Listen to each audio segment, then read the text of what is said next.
I call to order the Planning Commission regular meeting, Cape Charles Civic Center, 500 Tazewell Avenue, July 1st, 2025. Roll call, please. Smith present, McDonald present. Newman present. Ashworth present. Wright present. Graham present. We have a quorum. Can we stand for a moment of silence followed by the Pledge of Allegiance?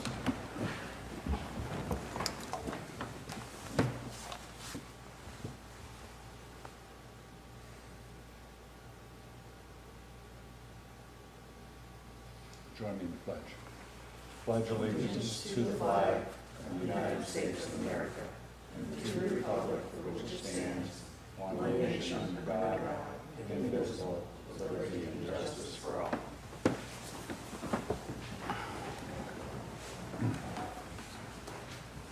Next item is a consent agenda. Does anyone object to approval of the consent agenda?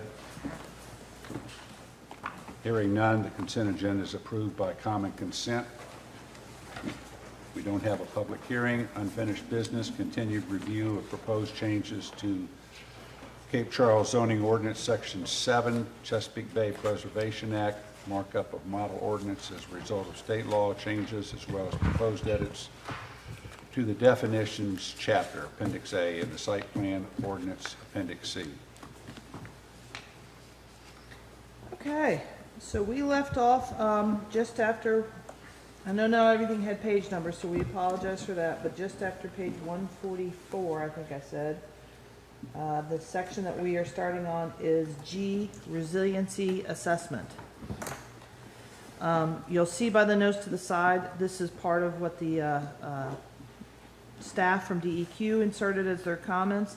Everything, I know that the coloring was hard to read, but everything in yellow are new sections required by the law for the resiliency assessment piece. In green are items that they are indicating we should have a conversation about and discuss and make some local decisions on. So with that said, we will start up with the first paragraph under G, which is paragraph A, which is the submittal of a resiliency assessment. You're right, Libby, reading that green is very hard. And again, part of it is they're asking us such an assessment is to be based upon the RPA, again, the resource protection area, as delineated at the time of the proposed land development and is required in addition to all of the requirements of this and other local ordinances. So again, the only other requirements are coming in as the subdivision ordinance. Again, if any development coming in is requiring subdivision consideration, it will naturally fall under the subdivision ordinance. Everything else is now self-contained within this from the Chesapeake Bay Act's perspective. And by default, because this is an overlay, you still have responsibility for whatever zoning district the development is occurring in, still has to comply with the zoning requirements associated with that zoning district contained in Article 3.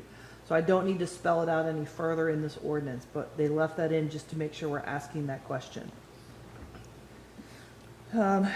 Moving on down. Katie, Again, just for clarification Sure. purposes, you explained what the highlighted language is for, what the green language is for. The underlined language is from the model ordinance? yes, this is all coming out of the model ordinance. Okay. Yes, And that is not required. That's just something that we, that's correct. okay, so we believe that that is necessary to effectuate the purposes of the resiliency assessment of the mandatory language, or? I think but it's the let's- language to help explain and walk us administratively through the implementation of it, yes. Mhm. But again, not required by Richmond. Well, the resiliency assessment is what's required, and then Right. we have to develop the ordinance language. And so the state has done that by providing a model ordinance for us to incorporate. If we take out those sections, then we're probably gonna have to do a little further work to write an ordinance that makes sense. Okay. Okay, so that, but that language is we can feel free to massage it or change it as we see fit. Okay. Okay, so moving on into paragraph 1. No changes, well, there are those, so any comments or questions you want to discuss?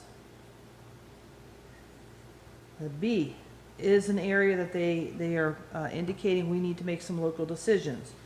So again, we have to identify the storm surge analysis that we would use when we're doing our review. So it is using the most up-to-date NOAA hydrodynamic sea lake and overland, the whole thing is the SLOSH model on the project site. Storm surge data can be accessed on the ADAPT VA website. Man, I'm having the worst time trying to read the green, I have to be honest. So part of this, okay, so I'm just gonna break it down. So Jack has pulled up the ADAPT VA website. They have, what is the level of flooding we want to put, the projection levels that they have adapted on here. Can you go through those a little bit, Jack? Because I can't see your options on the screen at the moment. It's too far away from me. The sea level line, Yep. for whatever reason, isn't really just normal flooding, the limit of moderate wave action, wind along flood hazard zones, and coastal areas. So it can be everything from do we view the 100-year storm surge, the appropriate level of review we should be looking at these things from? Or should we be looking at the 150-year level of storm surge review? So the state has done various tiers of that review. So they are asking us to pick what would be the basis, the minimum basis we should be looking at when the resiliency assessment is required and conducted by the developer for the development of that property under this whole process here for Chesapeake Bay compliance. So I know some of this is still having trouble loading in here. So we would like you guys to spend some time going to the ADAPT VA website and pulling up the town of Cape Charles and trying to run this as well. Look at this and check each of those boxes and you'll see how the map changes. It's hard to see the distinguishing characteristics for the town because they're not envisioning a whole bunch of that flooding all the way inland. I just want to make you guys aware of that. Yes, there will be flooding, definitely through the Bay Avenue, running into Harbor, running back into Pine Street. There's a couple that are going to throw it further, closer to the park, but it's not going all the way out to, say, Fig Street. Those are a couple of things I just want to point out as distinctions in this. And some of them do have catastrophic flooding considerations, but it doesn't wipe out the entire town. And you may be wondering, is this really accurate, Katie? Are you sure it's really loading correctly? One of the other areas I always look to make sure, am I reading this correctly? This website, did it not load or is it loading correctly? I go look at Saxis and Accomack County. They are wholly proposing that to go under. And a lot of that deals with its location in the bay versus our location in the bay. We're coming in at the mouth of the Chesapeake. We're actually not projecting that storm surge would affect us as much.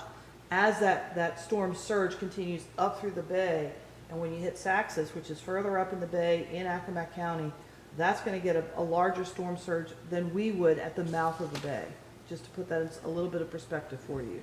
I know it's not translating well on the screen right now, but we're going to ask you to take your time, go look at this website that the state has put together for us to consider as our basis, which level of storm surge should we use as a basis of requiring all the development to benchmark against.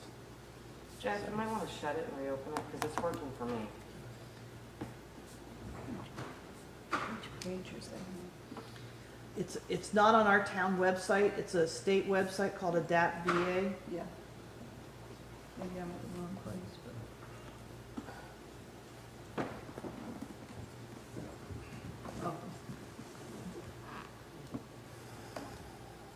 Scroll back up. Here, I can email it to everybody. Okay. Sorry. Then if Shannon would do that, yes. You're on the right page. We gotta get you to the right button. Sorry. I don't know if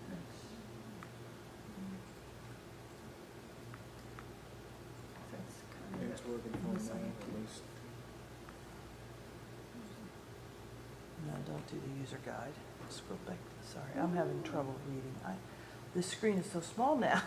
Well, it's that. You clicked some button and it was lit up and then all of a sudden you Oh, clicked it one wasn't. more. It was this flood hazard thing. Yeah. Yeah. Is it under tools? There. I don't know. Resiliency resources. So anything that's in Well, here, orange I is see getting some level of resilience water or resources. brown. Yes. Yeah. I sent you guys a link in your email. And it's not that unexpected. because those are areas, we have areas of this town that flood now. We have a heavy, intense rainfall within a 24-hour period or even from an 8-hour period. So like, when you go north of the park, we know there's flooding at that side of the park. We have that in the streets, but once the rain does stop, yes, with the drainage pattern, that tends to empty out relatively quickly as well. But this does give us the idea, if we are looking at those 100-year storm considerations coming through, of where we're thinking, never rains this hard, never does this, it never does that. Well, that's what these projections are meant to do, saying, well, here it is, it finally happened, this is that 100-year event. We are having a hurricane that is sitting over us for 5 days. Or we're having a tropical storm event preceding the hurricane, and then we have 2 days of the hurricane, and then we still have another tropical event coming up the backside. Those are all the considerations that have been built into these models as you're looking at this to impact or consider what would be the impact into the town for that catastrophic event. So you're asking us to decide whether we want to use the 100, the 150, what other choices do we have? Are there endless choices, or are there 2 or 3? There's 2 or 3. Yeah. So that's why we wanted to show you the website. I'm not asking for you to make that decision tonight, but we wanted to share it with you, have you go look at it, play in it a little bit, and start to figure out what would be the most reasonable evaluation tool that we're asking any developer who's got to comply with this, with the Chesapeake Bay Act, to do their resiliency assessment under, and then include that in their narrative back to us as part of their application for development. What's your recommendation?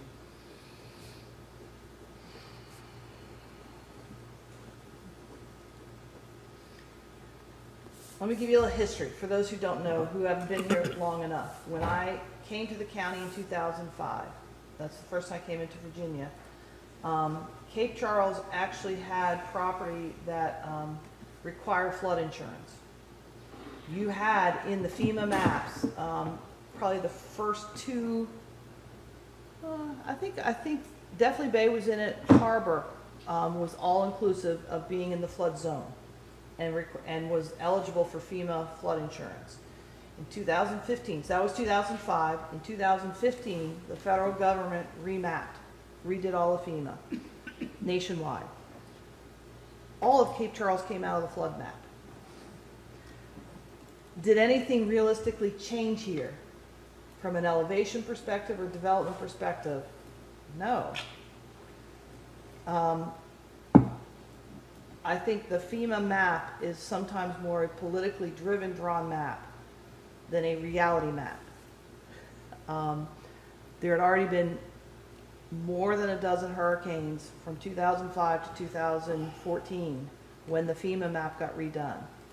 And if you recall, Florida got decimated, South Carolina got decimated in that decade. There were huge storms that came through, which then really underwrote the entire federal insurance program, and they could no longer afford some of the claims coming through. I think that was a big driver in why the FEMA map was redrawn the way it was redrawn. I don't necessarily think it's been reflective of any changes that we have done to stop flooding in the town of Cape Charles. I say that just for history, just so you guys all know that. You may think differently, you may think my analysis of this is off, and that's fine. We have not had a major hurricane come through this area in almost a decade. It has just never really materialized. We have had some very intense tropical storms come through, but no hurricanes have come up through the bay since,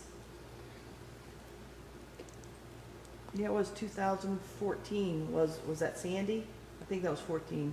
That came up and actually pounded New York City, for those who may recall that. It sat over us for about, I don't know, 12 hours, and we had flooding, and it eroded the backside of what was the Seabreeze Apartments complex and required that evacuation of those buildings.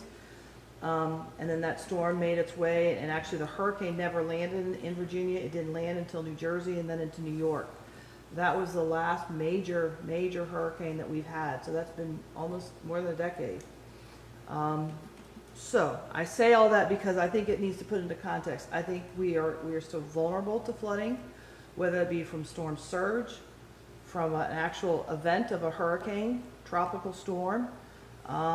It could be sea level rise for all I know, for all of those things. I think we are still susceptible to that. So I think at least putting us at a 100-year consideration is relevant and should be part of the analysis coming into here. So, but I'd like you guys each to look at that and run those scenarios and what your knowledge of living in this town and going through the historic district and other parts of the town down into Bay Creek, and what you know when it rains, when you have a heavy rainfall, when you've had what you think is close to a bad storm coming in. What is the erosion? What is the flooding and the puddling of rainfall on the streets? What's your experience? And I'd like you to bring that to bear to what you should discuss and then decide what should be the level we put into here as a standard. What's the percentage of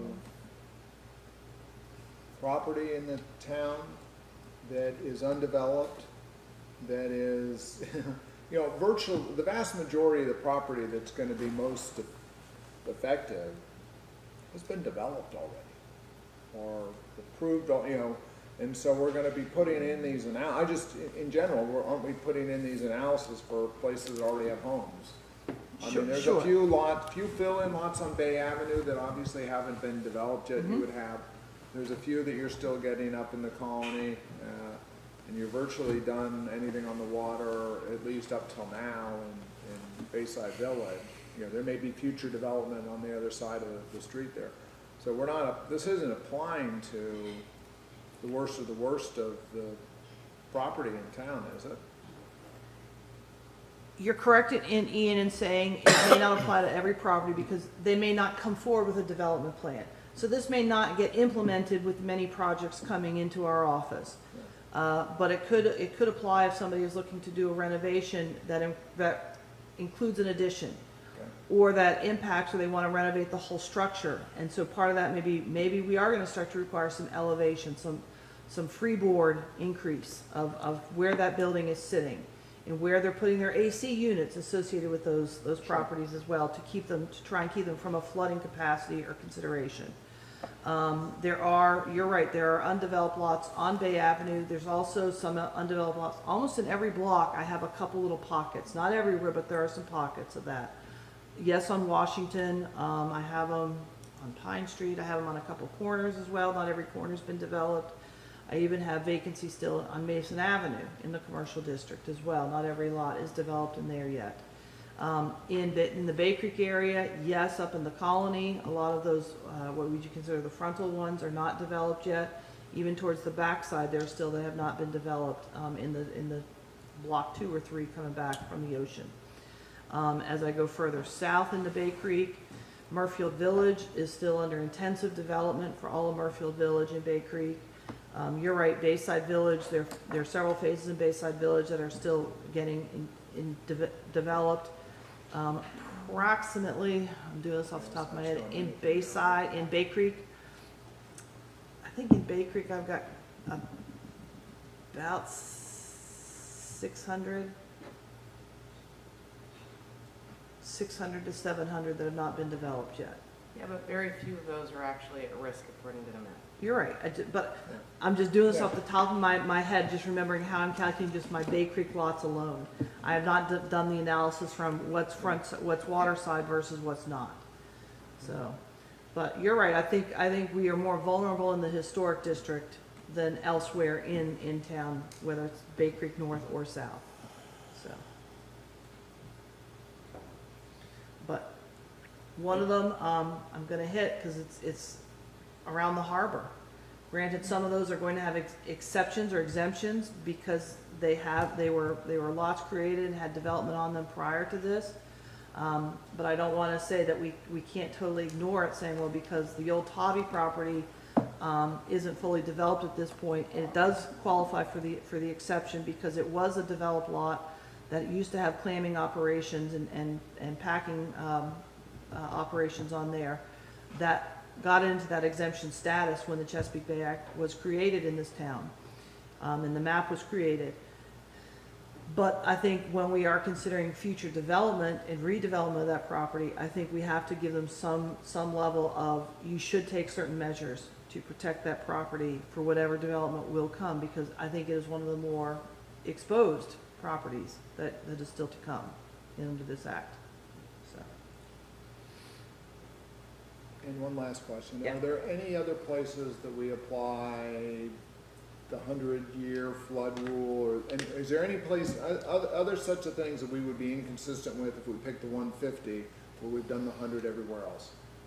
no. Or is that not anywhere in? So again, the only place it's being employed is through our floodplain administrator, which is Jeb. Jeb does the floodplain. Again, that's the FEMA map, and where we have adopted certain standards to obtain hopefully better insurance rates by doing certain things as a floodplain administrator to get us certified. And so right now, that standard, again, that's a national standard, sets that at the 100-year benchmark. Yes.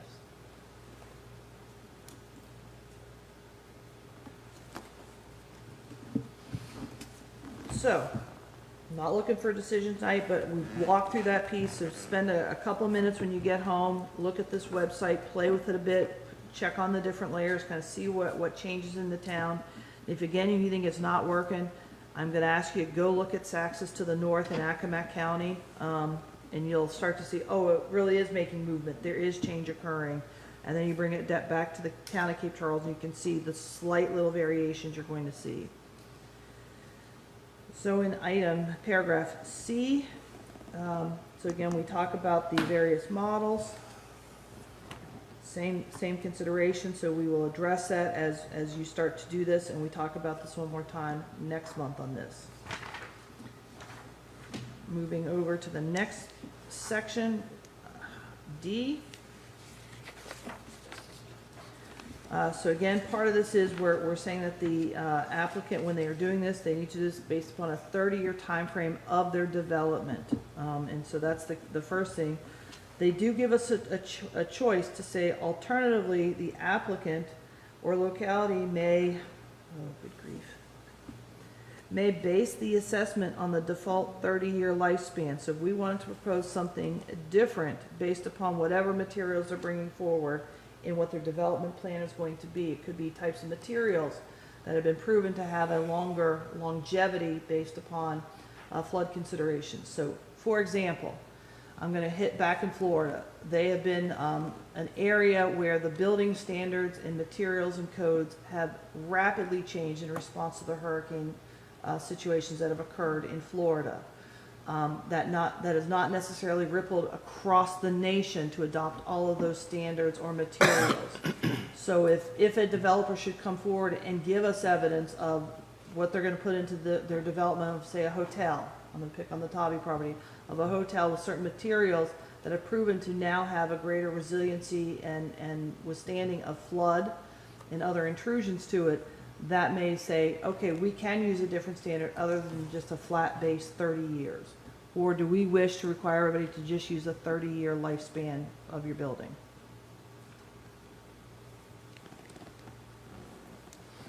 Thoughts, comments, questions? Okay, so the difference between a 30-year time frame and a project that would be less than 30 years would be based in part on the type of materials they're using, Of the what they're trying to tell technology. us about their project consideration. Maybe it could go higher, maybe it could be a longer consideration. Or depending on what they're doing, it needs to be a lesser consideration. Or do we just want to use a blanket 30 years?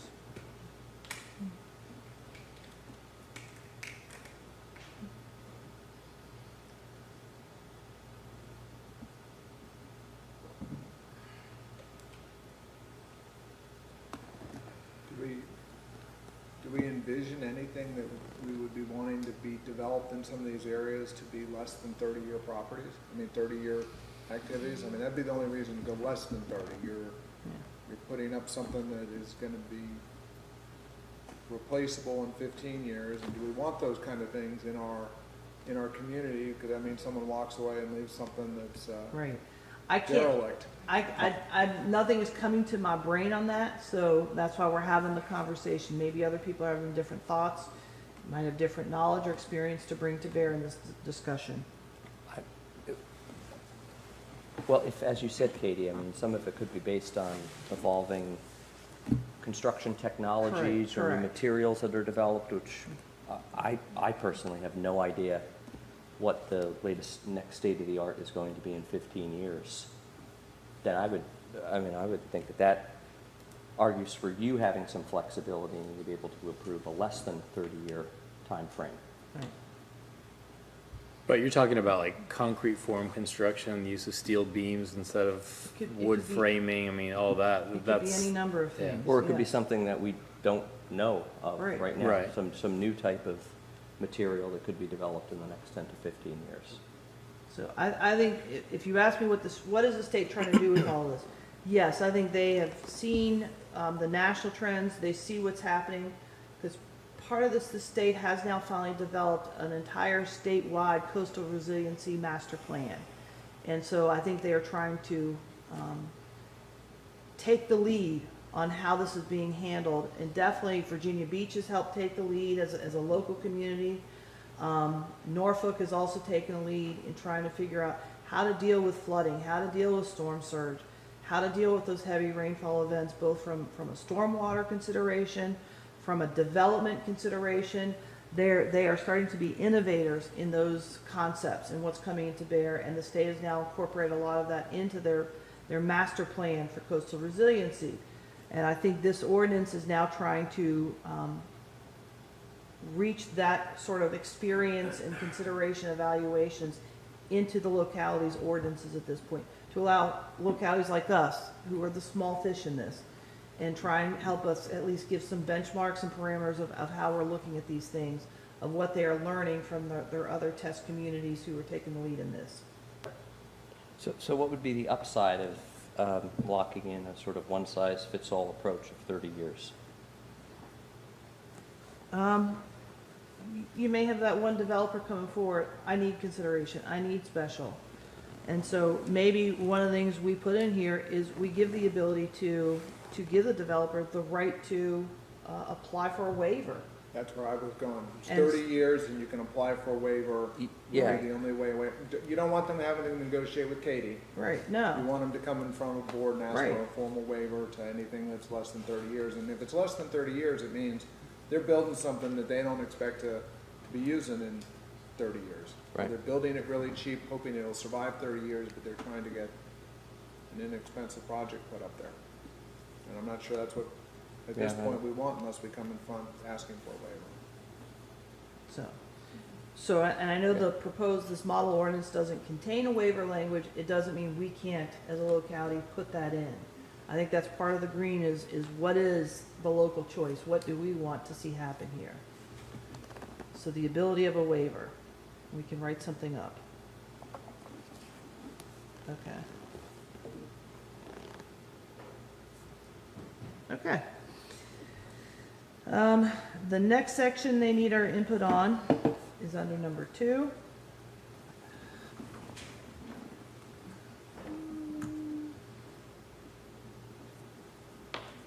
Again, they're talking about a reporter form that analyzes all of this data, and it comes down to, through the local floodplain ordinance. We do have a local floodplain ordinance. They did, if you recall, last year, the state amended that floodplain ordinance. We also then amended our ordinance to model the state model ordinance, and we adopted that in December. So again, I think that is applicable to have that be reflective and acknowledging our local floodplain ordinance under that process.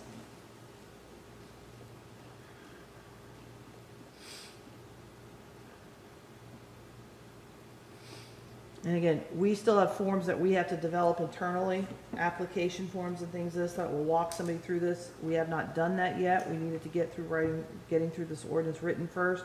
We will be bringing the forms back to you hopefully at the next meeting, so. So your plan where it says narrative reporter form, you're gonna have a form that you want filled out, and narrative Yeah, with reporter is not certain what you're questions that we're recommending. asking, making sure they're filling that out, yes. Yeah. Okay? So that's all I got on that section. I'm turning now over to paragraph 4A. So again, we're asking to identify conditions, alterations, or adaptation measures for the proposed development. And specifically in under A, describe the proposed adaptation measures for the site as selected from one of the sources listed in subsection above, which again, we just talked about. So once we make those decisions, we will get that reflective all the way through this ordinance. And again, if we've changed sections and wording, I will fix all the numbering to make sure they are consistent. We also reference that we still will require water quality impact assessment pursuant to the right section of this ordinance. I will fix that reference section. As I come down to number 5, the resiliency assessment may be submitted as a standalone document as part of the plan of development process, or it may be submitted as part of the water quality impact assessment pursuant to, again, the internal reference section number. We will fix that as we move through this. So under the section 7.11 plan of development process, again, the items in red are what bring us into compliance with the model ordinance and the requirements under the state law as well. So again, if you have any questions on those, we're happy to walk through those. They're not vastly different than what we are requiring today. I just had a sort of the language was just a little, it seemed, not confusing, just overlapping a little bit. So the zoning administrator can determine that some of the following information is unnecessary due to the scope of the project. That's current ordinance language. Mm-hmm. And then the new language says plan of development process for any development shall consist of plans and information identified below. So if we include that language in, then what is the scope of your sort of discretion as to the rest of the section? Because it seems like under the new language, everything is mandatory. Sure. So, for example, if somebody is just putting in a park, Mm-hmm. which has nominal structures, Mm-hmm. it's an identified park, maybe I'm gonna have a little fencing around it, or maybe one identifying feature, I'll pick a gazebo, is what's coming into that park and identifying that. Do I need to go through every single one of these steps for this? No.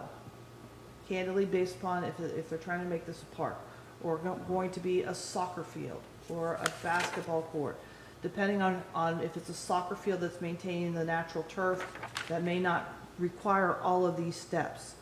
Whereas, say, if it's a basketball court, I'm gonna say, yes, it is, because you're looking to do a paved surface of some sort. Then we're gonna have to go through all of these steps with water quality assessment, resilience plan, stormwater plan. That is the discretion, because I'm being realistic, in some of these areas that might still get developed in our town that could be applicable to the Chesapeake Bay Act, that could happen. Railroad property is one of the areas I'm looking at. What could happen on that? It could be an expansion, yes, of mixed development. It also could be recreational offerings put out there. I just don't know yet. So Bill, I think on your question, does the except as otherwise provided herein, Cover is it. that the discretion words that go back and Well, that's kind of what I'm override wondering, the yeah, shall? yeah. And, so, right, that's what I thought, and that was just,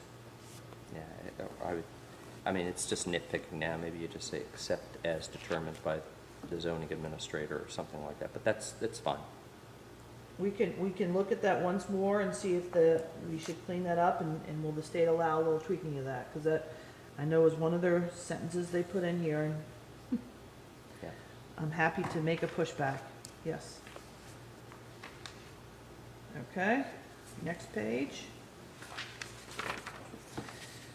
That deals the environmental site assessment. B, I had no changes directly on there. Again, the only tweak that they made is they do want everything any mapping and development plans that we have, they need not just the RPA shown, but the RMA also listed. That's been pretty consistent through this process of one of the changes they are seeking and requiring. Then I come down to landscaping plan. We talked about this at the last meeting as well.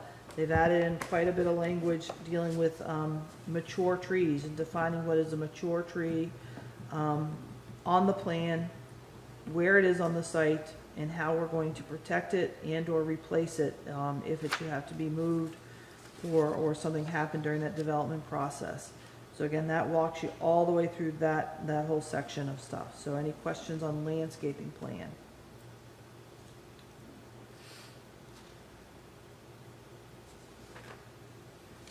Hearing none. I'm going to jump us to, so again, that continues, there's still on plant specifications associated with the landscaping plan. And I think that covers all of the stuff dealing with landscaping. Then we come down to D, stormwater management plan. So again, this also had some revisions last year in the General Assembly. And so we are striking some language that was in this ordinance and inserting different things here. So I'm not going to read you all the way through it. We did update our section of the stormwater plan in our zoning ordinance. It is what it is. I don't know what else to say about it. Also, we have the erosion sediment control plan. That did not have any changes under this ordinance. We did have some tweaks to the erosion sediment control again under state law last year as well. So that got amended last year under our general zoning ordinance. And then again, the biggest change that they're looking for us to put into our ordinance is under final plans. They do want to have on our plans that are coming in evidence of the site-specific RPA boundary determinations, inclusive of perennial flow determinations. And so they don't just want a statement, they really want to see it. If there's RPA on your property, they want it drawn out, they want to see it, and then they also want to see if there's RMA. They want to have that delineated on the site plans coming through. They also want to have a clear delineation on our plans of where the ENS is going to occur and where those areas of excavation of your land for disturbance, your soil that's getting moved when you're building the house, and where that's getting placed and how it's getting retained and how it's getting managed under the ENS process. So they want all of that now delineated on our site plans as they're coming through for development. Is that mandatory? Yeah. And so for example, today, so when a house is getting built, if it's in the RPA, so I'm going to pick that's portions over on Creekside in Bayside, Bay Creek, on Creekside Lane, Creekside Road, Creekside something, Creekside. There's RPA over there, and so yes, if a house is getting built there, yes, we do require them to tell us, is there RPA? We want to see it drawn on there. We're going out and we're confirming the RPA. We're also confirming what existing trees are there or shrubberies are there or what needs to be replaced in that RPA for development purposes if something has been disturbed in that process. JEB is requiring the ENS plan that comes with it and putting up the erosion and sediment control fencing around that development footprint, where the construction entrance is going to be, how's their contractors getting on and off. That fence is going around those areas where they're stockpiling the dirt during construction. And is all that dirt making it back into the development plan, or if it's getting removed from the property as a whole?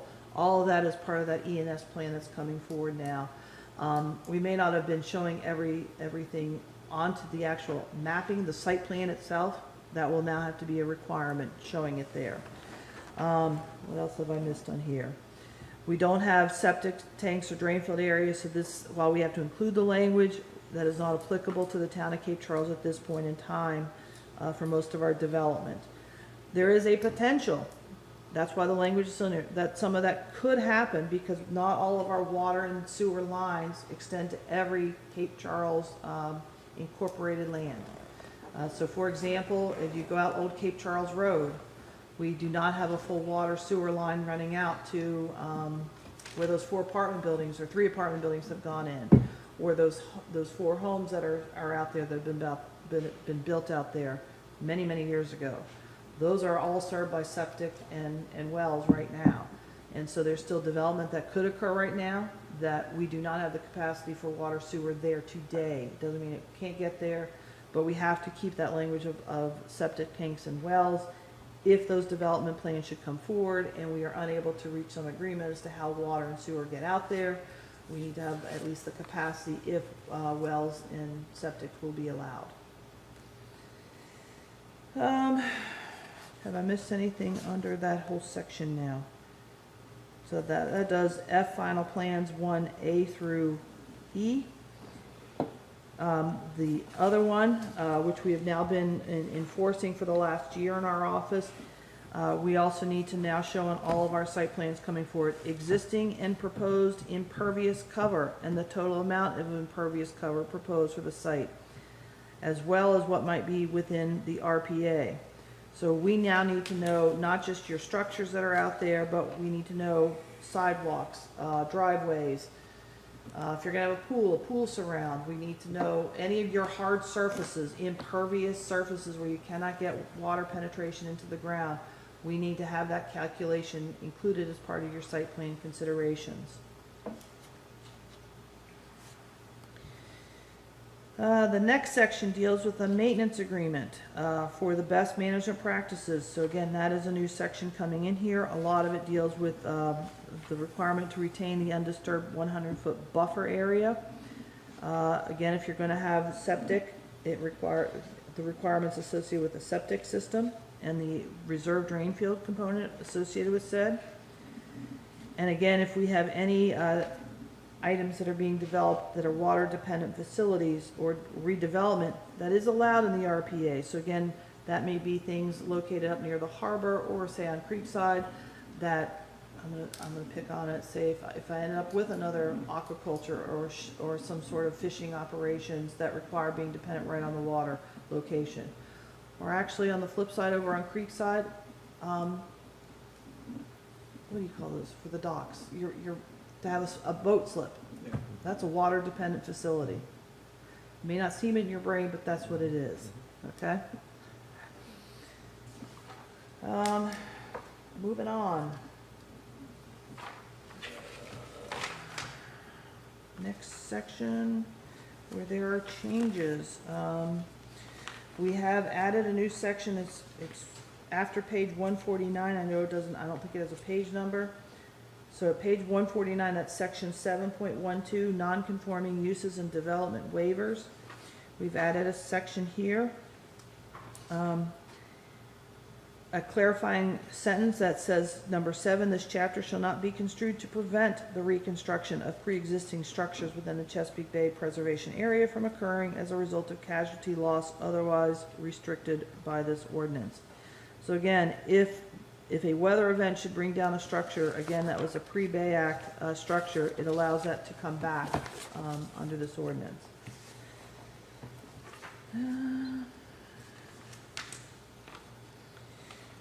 And then I'm going to drive us to, again, I'm sorry, page after 150. Doesn't have a page number on it. There's a whole section here beefing up exemptions for silviculture activities. Again, these are requirements that were done in the model ordinance. They know we do not have silviculture activity in the town of Cape Charles, but again, it's just a requirement that we have to have in this ordinance at this point in time. So this is mandatory language? This is Yeah, from that the one model? is mandatory language, yes.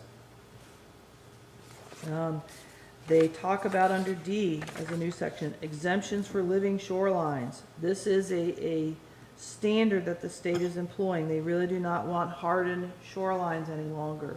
So they are stressing the living shorelines, and so there's a whole section on this. My notes are dealing with there's an internal conflict in the section reference because the state did not tell me.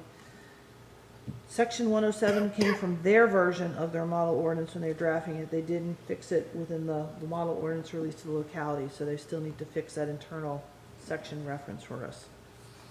So does including that living shoreline, do we have enough flexibility there that if we're developing in and around the harbor and we need to put, someone needs to put up some sort of walls and things like that, you have the ability to approve that, or are we mixing? There is some capacity for that because again, around the harbor areas, those are still going to require reviews from DEQ on those things.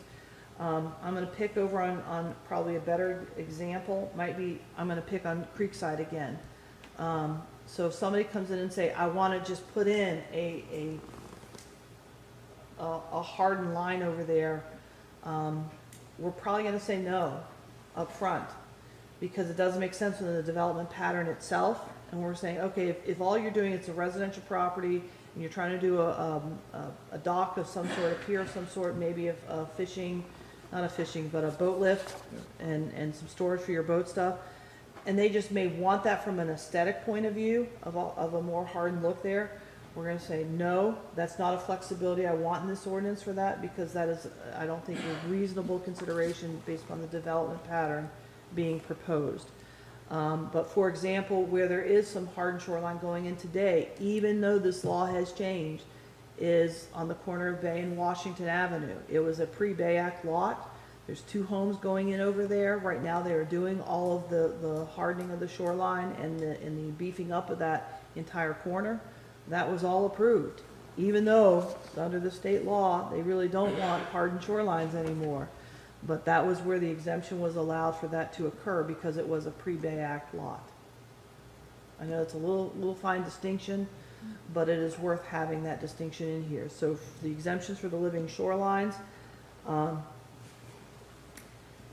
if they can do a living shoreline, it relieves them from having to do some of the requirements of this ordinance, because that is the preferred improvement to the shoreline that the state is feeling is more conducive to coastal resiliency than a hardened shoreline. Does that make sense? Yep. Okay. So would you characterize a living shoreline as kind of a safe harbor for developers under state law? Or just the preferred type of, as it says, just the preferred method toward shoreline approach and preservation? I'm not sure what you may mean by safe harbor. Well, maybe I need to read this again, but in the state provision on living shorelines, I mean, it defines it as a shoreline management practice that provides erosion control, water quality, protects, restores, enhances natural shoreline habitat, and when practical, may enhance coastal resiliency and attenuation. It seems like it's just sort of like a coastal mitigation or preservation concept that the state has sort of put their arms around and is trying to encourage. They feel that is With more municipalities. conducive to retaining more of the coastal shoreline Right. than a hardening Yeah. approach. Okay. Yes. Okay. But Safe as- harbor has a different designation. No, by I law. know, but I Yeah. mean, like in your mind, if a developer said, well, I'm going to sort of, I'm going to adopt a living shoreline solution or approach to my project. I mean, again, you're saying that just sort of, it's going to depend on the project in your mind. It depends on the project, and again, we would need to see what that means to them. What sort of plantings, what sort of improvements are they doing to make that a living shoreline? To make that conducive and expand as such, yes, Right, because, again, because the state doesn't require you to do it, it's their preferred method. correct. Yeah, okay. Can the audience offer some guidance on this? Please. Because I don't know if that's allowed. Well, that's the I don't chairman's mind. call, it's not mine. Yeah, If anything, it'll point you in a direction if you want more research. You are correct in understanding that it is the preference that a living shoreline be looked at as the first alternative for any sort of coastal project, because that also comes into play with the no loss of wetlands at the federal level, which then comes down to the state level. So, but living shorelines do not work everywhere. They only work in a small, the conditions have to be right, essentially. You can't have deeper water, else it's not gonna work. You're gonna end up filling more.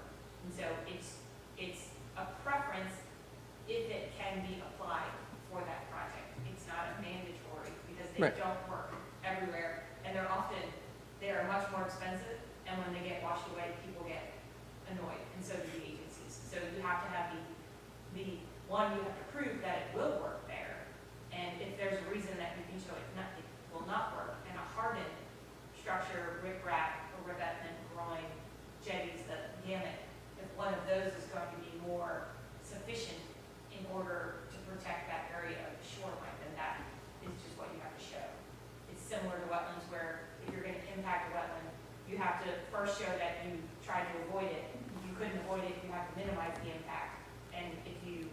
once you've done that, then you mitigate for that impact. So it's just a process that you follow. Thank you. Thanks. Okay, so now we move over to exceptions, section 7.14 exceptions. You're gonna see from my notes, when I met with the state, I did have some questions from them, that they kept our existing language, but then they also put in all this other language.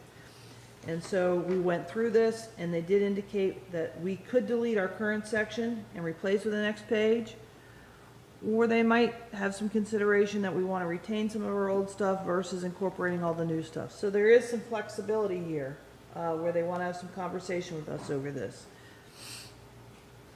So, we can walk through this as much as you care to, if you've had a chance to read this. How much is this applicable to? So again, a lot of this comes down to people looking to do development in the RPA. Are there areas in this, in the town as a whole where this might occur? It's possible. Have we applied this section recently? Yes. The corner of Bay in Washington was all over this section, which is how that whole development did get approved, was an exception was applied for because they were a pre-act lot. And we had already put in place a zoning designation that established a standard that there'd be one house per lot over there.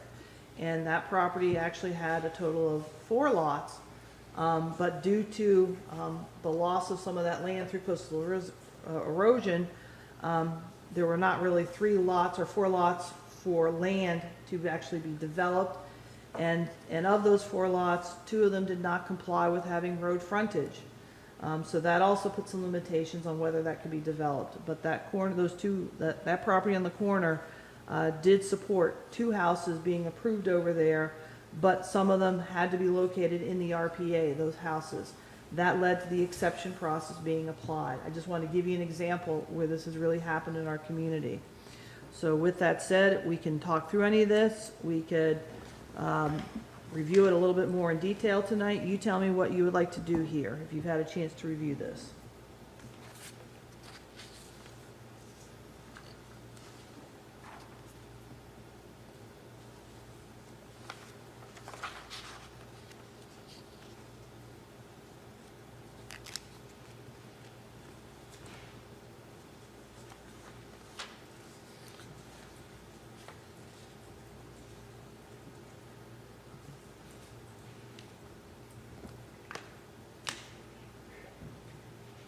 So let me get this straight. So your general instructions are okay. But then they put in there all their information, all their, what the draft ordinance has in there, so. They did it, and under the next page, the draft, that, Right. all the red line, the Right. red mark stuff. Yeah, they expanded a little bit more, referencing the water quality impact issues, the impact of sea level rise, storm surge, flooding on the project through the performance of resiliency assessment. There is value to doing it under the model ordinance way, because it means you don't have to keep going back within the ordinance itself. It's all written right here. It's redundant, but it's all written right here. So if you're applying for an exception, or thinking you might be qualified for an exception, having all of those requirements under one roof makes sense. So I'm not objecting to it. I think it does make it easier from an applicant perspective, so that they know when I come to this, these are all the requirements they're gonna have to follow, versus saying, well, you gotta refer back to this section, and then you gotta refer to this section. So to me, yes, it is a little more verbose, but I think it puts it all under one roof, which is easier from an applicant perspective. Yes.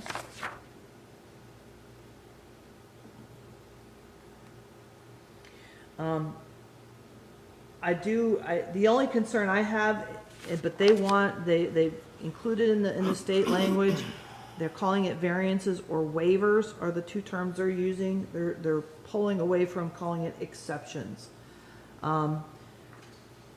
That gets a tad bit confusing, but if that's what it is, then that's what we'll do, because we use variance elsewhere in our ordinance that means different things.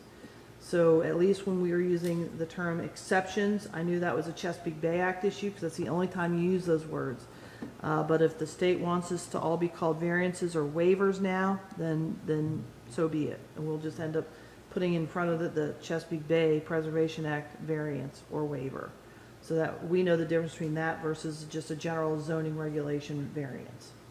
That's all. So if everybody's okay, I'm gonna propose that we would delete our existing language and replace it with the state language. Do you need any input? There's the one spot in there where it's a fee. Fees are set by, actually, we'll take out that language because all fees are set by the town council, and they do that on an annual basis through the budget process when they adopt that ordinance. Okay? Okay.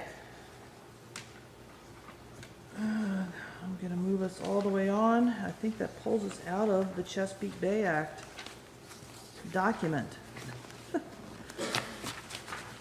We did include a resiliency amendment implementation checklist. This was a document put together by the state just to use from an internal perspective. So yes, once I get all these changes incorporated, we'll take your entire ordinance, run it back against this checklist, and make sure we have checked all the boxes and met the state requirements at this point. We just wanted you to see what we're running this against as well.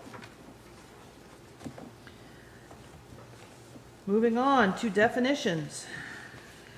There were some changes in the definition section from the Chesapeake Bay changes. So your first one up, I believe, was canopy tree gets added in. Sorry, I think I missed a page. Flipped too many. Or maybe I didn't. Okay, I didn't. Thank you, sir. Okay, so canopy tree is being added in. If you're good, I'm going to keep on moving through relatively quickly.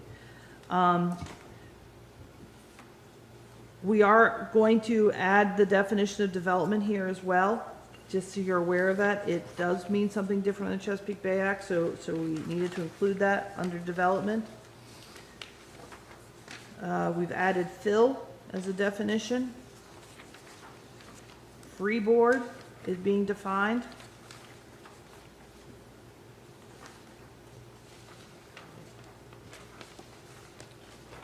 Floodplain is something that we're adding in that we feel needs to be here to understand the Chesapeake Bay Act. Land disturbance. There were some tweaks to this definition that we had. We're adding in limit of moderate wave action and living shoreline are going to get defined now. So can I just make a point? I'm sorry to be redundant, No, go Katie. ahead. And again, this is consistent with the new state law. It says that only living shorelines shall be permitted for shoreline management unless the best available science, blah, blah, blah. Yeah. So in your experience, like how easy is it to overcome that presumption?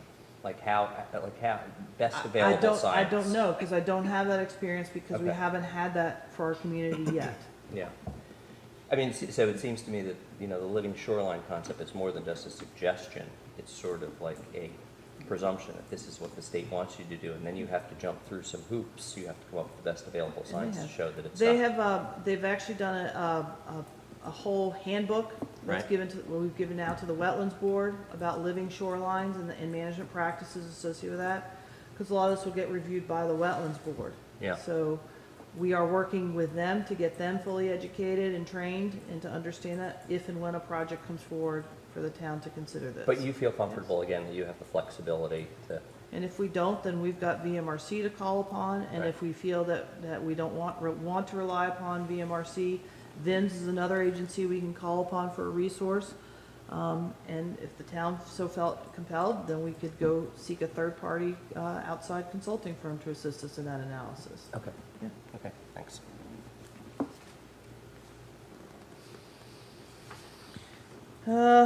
They've asked us to add a nature-based solution definition here, as well as up above, you're gonna see mature trees again included as a definition in here. We felt including some definition of planted development, so it drives you to the right spots of what you should be looking at for this under the Code of Virginia.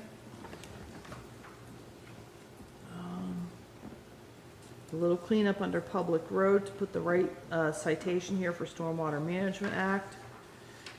Storm surge is getting defined for the first time. That's just a formatting cleanup we need to do under stories, sorry. They're adding understory tree definition as well. And I think that does it for definition changes. Moving on to changes we're proposing in the site plan ordinance because of all this stuff. Again, you're gonna see we're adding lots of things relative to the resource management area getting referenced and the requirements under the plats, and what has to be included in the plats relative to the RPA and RMA, and impervious cover proposed within the RPA. So that repeats in a couple of sections here. I think that does it of the site plan stuff.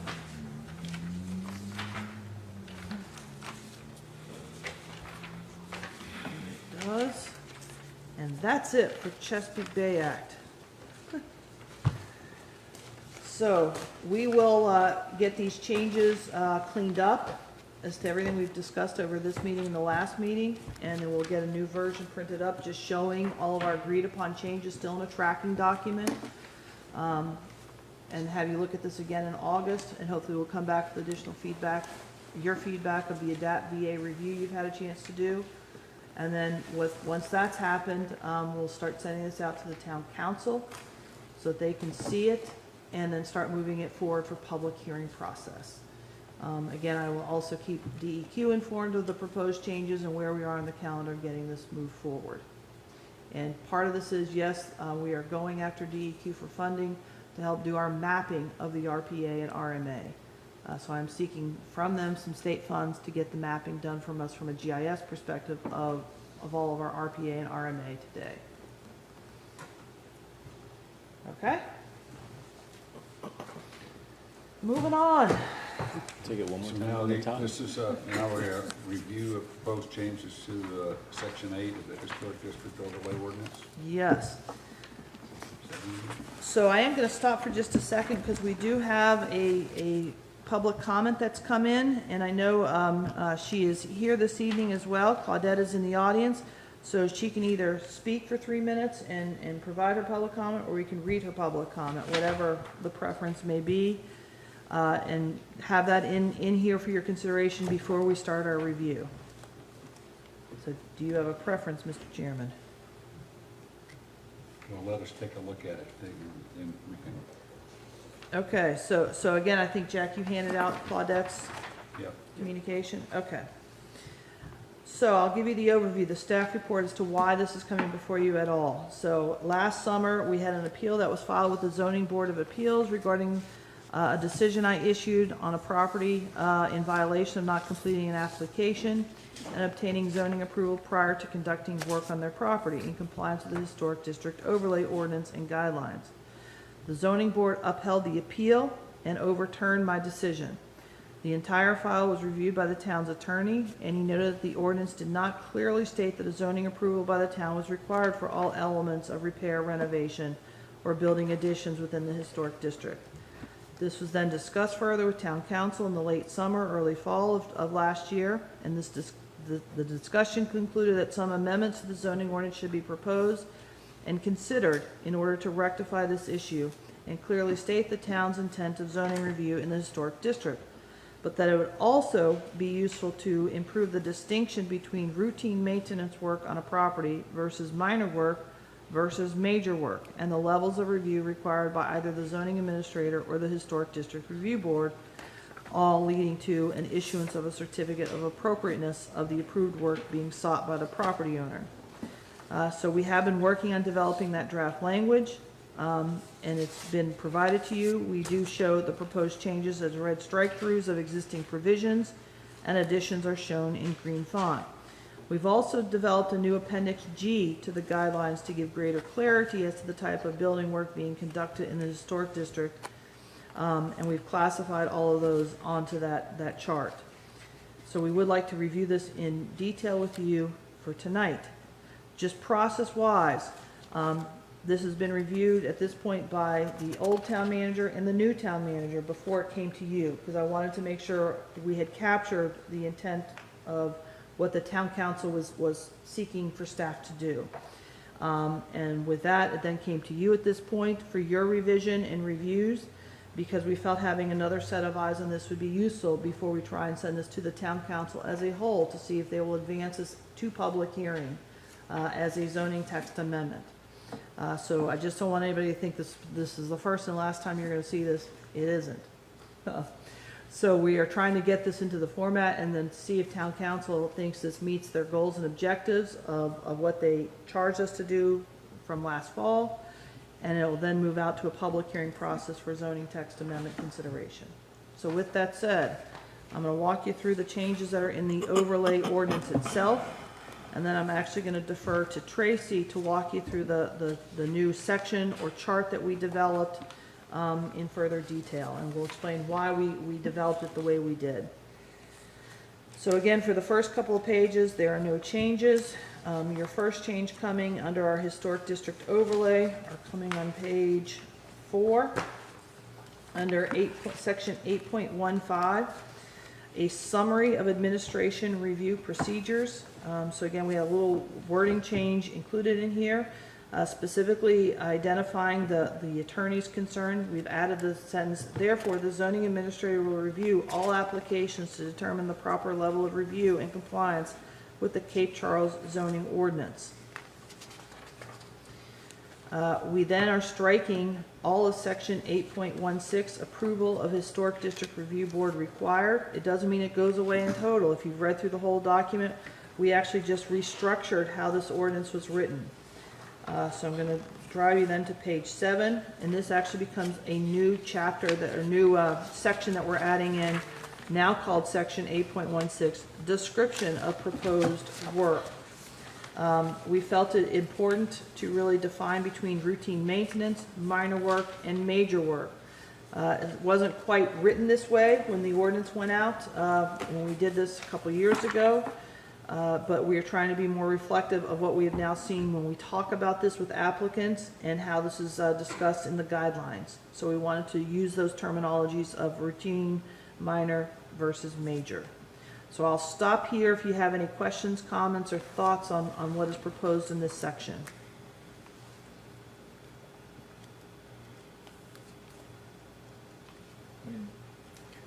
I still greatly struggle with the definition of routine work and how far the town should be going in terms of managing routine work. I understand minor, I understand major, but, you know. And part of it is trying to get that clear, and I think your comments are totally valid. I think we continue to struggle with how we are defining it. That's why we put the chart together. That really led to the impetus of let's put a chart, and that may still need to be tweaked even further to further clarify exactly what the town's intent here is supposed to be. Okay. I think the confusion often arises not from our definitions of what these things are, but the general public and the residents' interpretation of what routine, minor, and major refers to. And again, without the absence of a document that you sign at closing when you acquire property like you do in an HOA, you come in, you don't even know that there are any guidelines. So there's a real communication component to us making sure people understand that there is a process, and you know how far that process extends and how much oversight we have on the most minor of things. You know, that's what I think this is all about. And certainly nobody should be like turning someone in for touching up their garage door in the example that you offered. But you know, some people said, oh, I didn't think it was a big deal, the window was broken, so I replaced it, and they didn't have that one, so I put in this one. And then, you know, there are so many scenarios, and it's so hard to write ordinances that capture every potential nuance and variation from what you've written. That's the real challenge to me in all of this. And I mean, I think these are definite steps in the right direction to add some clarity. And I love the checklist. Whatever we adopt or whatever we change, like a whole nother conversation, I think, is going to be, you know, how do we communicate that to people in a way, even before they want to know it? I don't, like, so that you just get it maybe annually in your, you know, I don't know, in a trash bill or something like that, because otherwise you don't even know it's there until you've broken the rules, whatever those rules end up being. Sure. No, and I think ensuring that we've got a sufficient PR campaign all the Yeah. time on this is critical. Yes. Yeah, and my thoughts are similar to what Ian just articulated and what Claudette included in her letter, in that, you know, routine maintenance almost, it has this feel of, I know it when I see it, right? Like, I know if a window needs to be replaced because a rock went through it. Routine maintenance. I know if I need to touch up my porch because my kid dropped a bicycle on it and scratched the railing, that's routine maintenance. And, you know, not only would, you know, if an email or notification is required for every single little touch-up that I need to do, then that's going to burden you and your staff. And, you know, and I also, you know, I also have a concern, to be frank, that people could use that offensively against a neighbor or someone else in town for whatever reason. And as I was going through the chart, I sort of noticed that there, and we can fix this, you know, we can go when we get to this, but there does seem to be like I had some questions on some discrepancies between, there are some repairs that if they don't change, what are the magic words? The nature, appearance, or whatever it is of the property. Those don't require notice, but other type repairs that also don't change the nature, appearance, or things of the property do require notice. So I just think we need to be cognizant that when we Sure. do settle on sort of what that definition of is, I know it when I see it, that, you know, sort of the requirements are, as Clayton was saying, clear to the regulated public. I just think that is such a gray statement, though, for most people. I know it when I see it. You may know it when you see it. Somebody No. else may think like, oh, my door's rotten. Obviously, it's got to be replaced. So they go to Home Depot, and Claudette and I had this conversation. You know, do you say, hey, well, it's it's a 36-inch entry door, so I'm getting a new one. Well, can it be metal when the other one is on a 1920 Craftsman house with a sunburst light on the top? I mean, That's not the same door, though. it is if the only requirement is that it's in the same size opening, then it is the same door. Like, there's the semantics of it all, Right, right? but again, not if it changes the appearance, though. I mean, this is kind of what I'm getting at. Like, we all know what the small repairs are around the house, right? Changing, you know, a door from a wooden door to a metal door with different colors. Okay, well, that might be something different. And I think that's why we're having these conversations at Right. this point in time, because of those, we would like to think everybody's going to reach the same conclusions. They don't. Right. They No, just absolutely. don't. And then sometimes what does start out as a minor repair, routine maintenance, then to that very thing comes to, oh, the whole sash is rotten. So if I'm going to Right. replace the entire sash, which wasn't the intent of it, I was just replacing one of the window panes that had a cracked window on it. But now I've replaced the whole sash, and that led me to do all the trim work around as well. And if I've done one, I might as well do everything on that side of the house, so it all stays consistent. You're past routine maintenance. That's beyond routine maintenance, obviously. But that's not Right. how everything gets pitched that way, I because when agree. we then step in going, wait, you didn't get a permit for that work, then here comes the conversation. But it Right. was routine maintenance I was doing. Well, routine maintenance was that one little piece of that one little window, which now is expanded to 12 on that side. Right. That's where we're having challenges. Yes, Totally agree. so, Totally agree. okay. We did include a new section of section 8.17 called Declaration of Unsafe or Dangerous Conditions, saying that nothing in this ordinance shall be construed to prevent any measures necessary to correct an unsafe or dangerous condition of a property in the historic district, and temporary measures may be taken as directed by the zoning administrator and code official without obtaining a certificate of appropriateness. So if, for example, a tree should fall down on your house in some form or fashion, we would consider that, and it's over a roof, or it has caused some damage to your property, to your structure itself, that's an example of where we would say, this is the waiver rule of where we're giving you the out from complying with this ordinance to address that temporary dangerous condition. Moving down, 8.20, we've added just a paragraph above. The intent of these guidelines is to ensure that changes within the district are compatible with the district's historic and architectural character. And I don't think I had other changes to the overlay ordinance. I'm just flipping through all the pages to make sure. I think that was it for these changes. So again, as we noted a few times, Claudette has submitted some comments here, but she's also present in the room, so if you either like us to read her comments or allow her 3 minutes to speak, that's fine, whichever you'd like to do. Or if you still want to wait for us to go through our discussion of the chart, Appendix G first, before we take up public comments. Claudette, if you want to, If you've all read it, I can, so you save your 3 minutes, is fine with me. If you have questions, let me know. Again, I think there are a group of people that you can call on within town to create a discussion group to come up with that Appendix G. I think that's a really great start. You can also look at other organizations that have similar ordinances for historic districts. Virginia Beach has one, and it's pretty clearly lined out on what they consider maintenance, what you have to apply for. There's some things you're never going to get over. Kind of, I think that Clayton just brought up the door discussion that we had. We have essentially 11 houses on my one block of Peach Street with 10 different kinds of doors. So that isn't just a one block. So how are you going to extrapolate that into some sort of ordinance going forward? There are some things that are common sense that people will do, but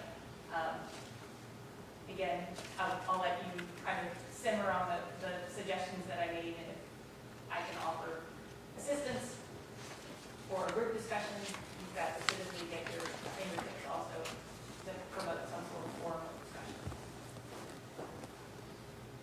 thank you. Okay, so Tracy's gonna go for bed. After looking over a lot of different localities that have historic districts, sort of like ours, I did try to come up with a classification for actually guidelines for our former town manager, John Hosey. So what I did is, if it's within, Sorry about that. If it's in, basically if it's in the public right of way, and we tried to sort out like the accessory structures or buildings, additions to existing that cannot be seen from public right of way. We put minor work, which they can also come to us, and we'll let them know. Some minor work might have to be approved if they're doing a little more than just minor maintenance. Also, I believe Bill had a question about if there is no change in design, materials, or general appearance. So we did put that in there because if there's no change, we say that's routine maintenance as long as they're going with, because I do have 2 applications. One wants a different model window, and the other is going with the same exact window. So the one going with everything that was the same, we could approve that differently because they went back with wood and they were using the window sills and everything to the specifications of the guidelines. So Tracy, in a case like where, on item 7, where it says inspection required on a case-by-case basis, so, Yeah.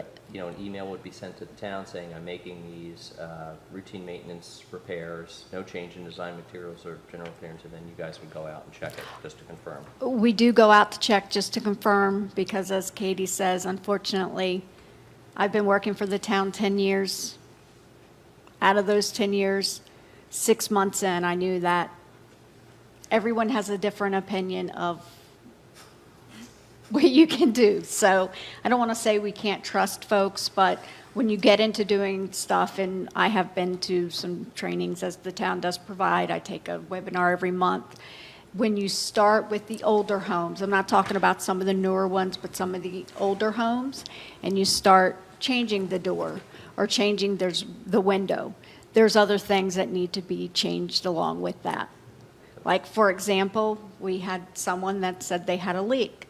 They didn't call us or anything. Next thing we don't know, it's right across the street from us. So we go over and check, and they're changing 4 windows. When we get the application, they said 2. So sort of like that. So that's why we were trying to be as specific as possible. And they're also changing the materials, but we wouldn't know that. Like, and I can't say, the only thing that I have not come on where we do go out and do inspections is, and where I have to call the applicant, is if they're doing like shingle for shingle roof. I can't really tell unless they told me it was a leak, just to make sure their work got done on time. But if they're changing roofing material, that would need to go to the historic because they're changing the material. Can I And ask you like- how much of your job is consumed with this type of stuff specifically versus other planning and This is zoning? my job. That is In exclusively, the setup of our department operations, we specifically have assigned Tracy to be the staff person to the historic board and its clientele. Okay. Yes. I answer Doesn't mean questions that every Jack day. doesn't occasionally step in when somebody comes in and we've got a stack of people, he answers some questions, but Tracy is the primary resource of administering the historic district standards and and guidelines. on a daily basis, like how many calls would you say you field about, Sure. don't mean to take you off your No. intended path here. Whether it's potential applicants or real estate or representatives, I would say, good grief, at least 10 a day about this. And then some of the other calls that I receive may be about something else, because I answer the phone, I'm not Yeah. gonna. And then emails, we get a lot of emails. Like, for example, today, somebody had a leak on the roof and said they were just repairing some of it. But he's been in the historic district a little while, so he filled out an application, it was exempt and no fee. We got it back out to him. I mean, obviously, it's a leak, so. Now, and as I tell people, I don't know anything, like, I don't know when that threshold meets for a building permit, so we state that in all of our approvals. But yeah, on my day-to-day, I'm always putting something out. And if somebody tells me that they can't, I know we've had a couple complaints that our website just has a lot of information and it's hard to find things on there. I don't know, I just try to, I will discuss that with Katie and say, hey, if we do it this way, maybe they can find it easier. So we get some calls like that too.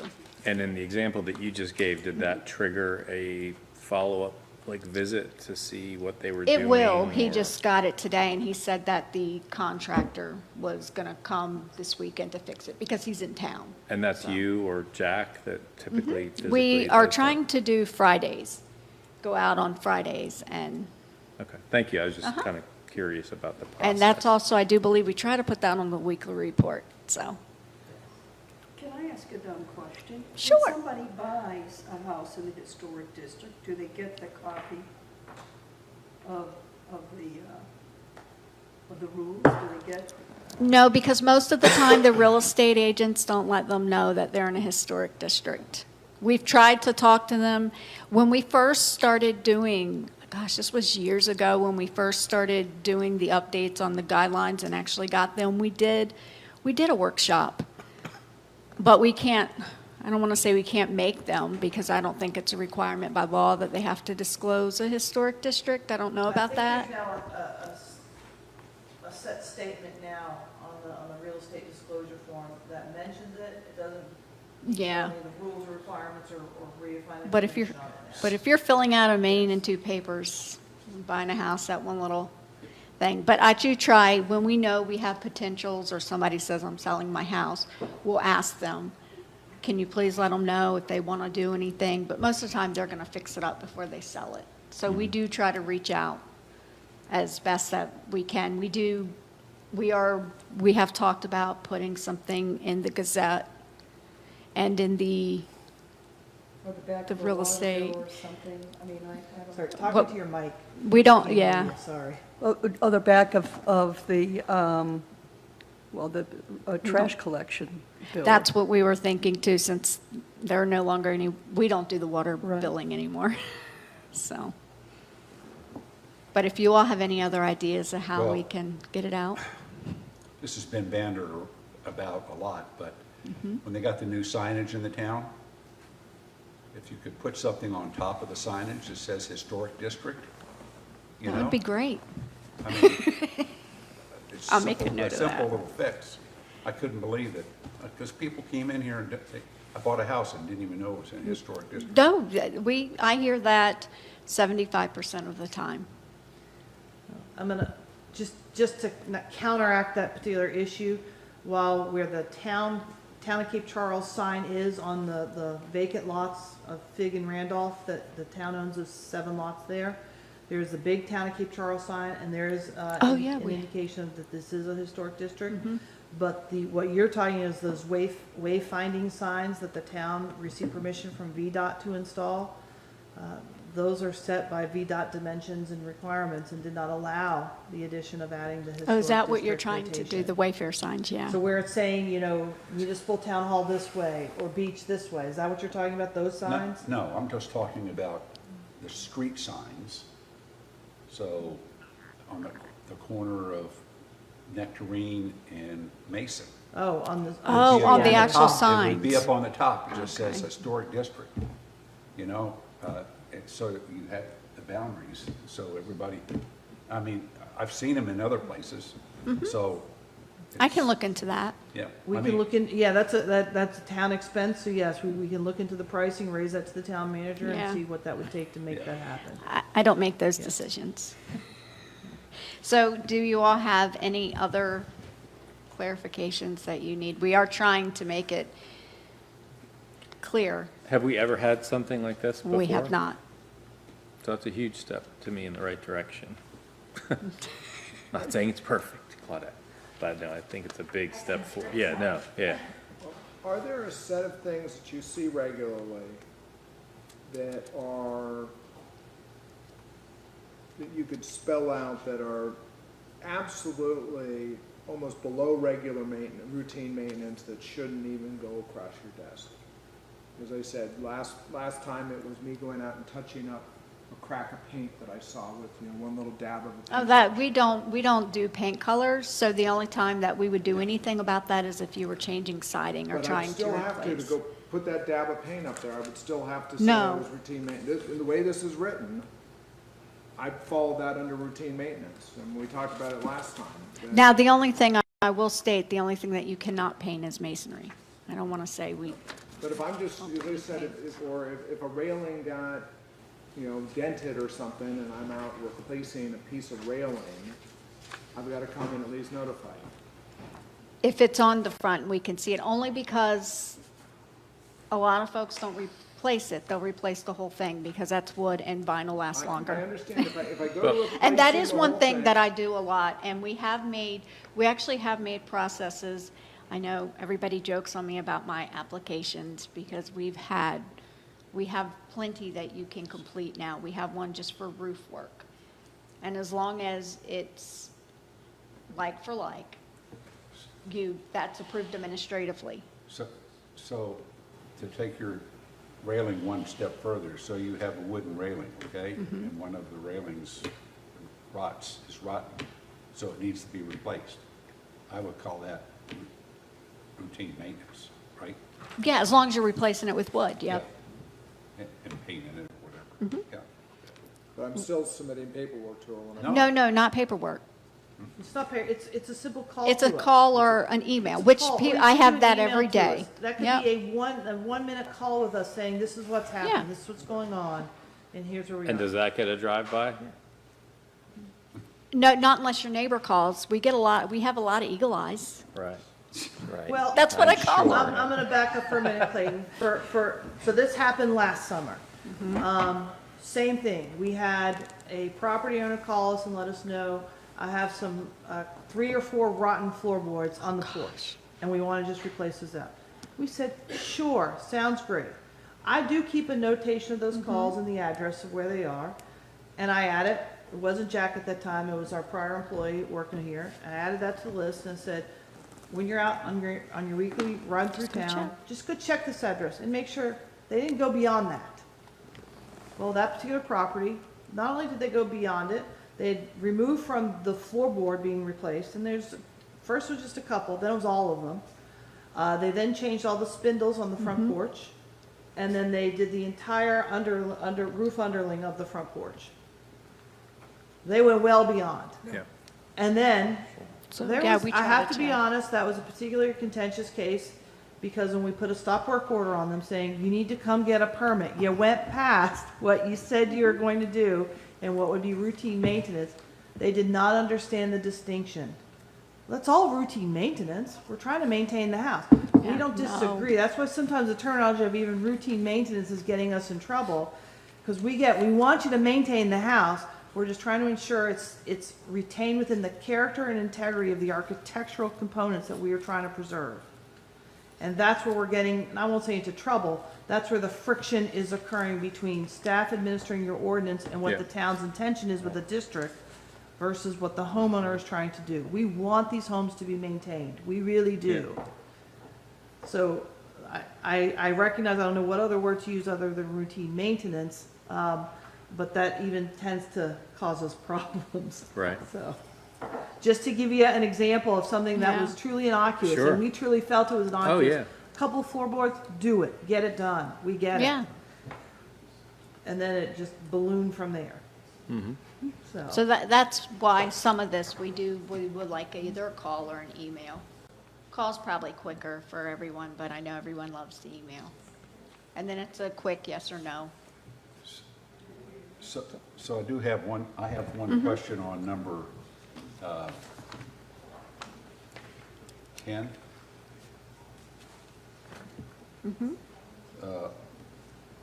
Personally, I would think that that'd be a case-by-case basis.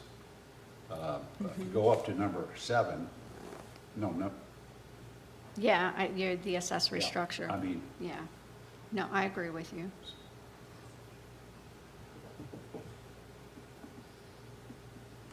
So you think 10, we should change the inspection required to be a case-by-case basis? I do. Okay. So I would just want to go back to kind of the conversation that we were having with Ian and Clayton, just real quick, and take number 66, for example. Maybe this is a better example than just paint touch-ups. So stairs and steps, exterior, repair replacement when there is no change in design materials or general appearance. Yeah, we have a lot of repointing, or we actually just had one that replaced the whole set of steps, but they were going back with brick. So we did that So let's just play out this Yeah. hypothetical. So let's say there is a rotten board, right? And you just buy a new board, you paint it, looks exactly like all the other boards. That's routine maintenance person. And I think a reasonable person would think that that's just routine maintenance. I'm not changing the characteristic or general appearance or materials or anything like that. I'm just changing out a rotten board for a fresh board. Yep. Let's say they don't notify you, okay? And then one of your eagle eyes says, I saw my neighbor out replacing his board. Did they notify you? And they didn't.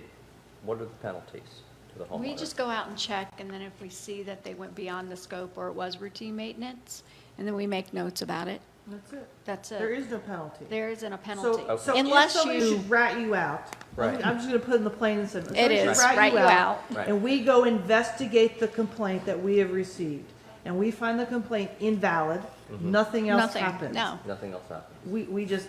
We have a log that we're tracking, we Mm-hmm. got a complaint, we investigated the complaint, here's the results of that investigation.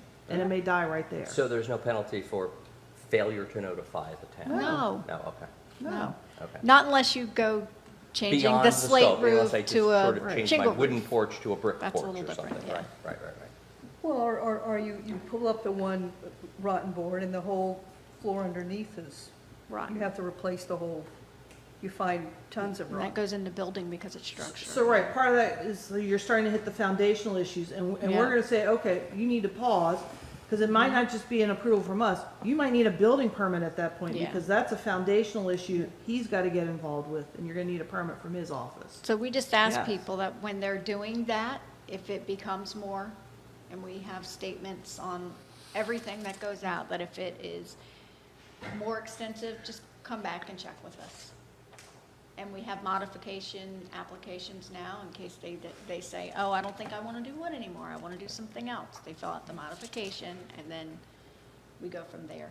So the homeowner who's basically operating in good faith, wants to do the right thing, would, as a prophylactic measure, necessarily just pick up the phone and call Katie. Yeah. Hey, like, I know this is That's all we're nothing. asking, yeah. Right. I get that every day. And they're not upset, or, most of them are not upset or rude. Most of them say that they have come from another historic district where everything, even their sign on the number signs on their door have to go through. I'm like, Right, no, we yeah. don't do that, you know. I mean, to your point earlier, like, there's nothing that says I can't paint my house fire engine red Nope. with That's right, a or black. Not at all. purple door. I mean, So long as you give notice. No, No. no. don't have No, to. painting's not, you just can't paint masonry. Oh, you can't That's paint not it, allowed. okay. If you wanna paint your house a rainbow house, do it. Do it. You don't have to ask anybody for permission for that. Then people will Right, and come that's out and under take pictures. existing structure. so painting, is painting addressed in here? Yeah, for mason, yeah, we For did put masonry. masonry. So like, I definitely think it would be nice if we're gonna do something like this to add like touch-up painting and regular painting is just something that does not 52. I require believe there's a statement in the Yeah. guidelines that indicate that we do not touch upon repainting, non-masonry. It is. Yeah. That's in the, yeah. Yeah. What do people think of Claudette's suggestion about a, That is the number one question. Yeah, I'm sure. Is people, and I'm like, no. Painting's the number one question. Finish your. no, go ahead, sorry. Clayton, I interrupted. No, Go no, ahead. which suggestion? I was done. I'm not a, obviously, I mean, I'm not a builder, right? I'm not a handyman, I don't build houses. Is there any value in sort of, having, like, bringing some people in and saying what is major work, what's minor work? I mean, to get us a sense, because maybe there are things other than painting that we need to sort of call out here. I'm Maybe- not saying maybe we that should can't, think that about can't that. happen. Right now, at this point, I'm still trying to get something back to the town council to see what they want to do with it, because this is really their requested work product.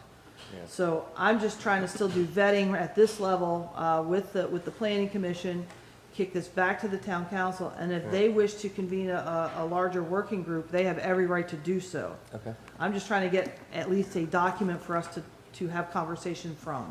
fair enough. Yes. So you are not asking us to recommend approval or anything else, you're just No. giving us for situational awareness? No, that's correct. I'm just seeking your input at this point, because we wanted another set of eyes from the staff. We think we've hit everything.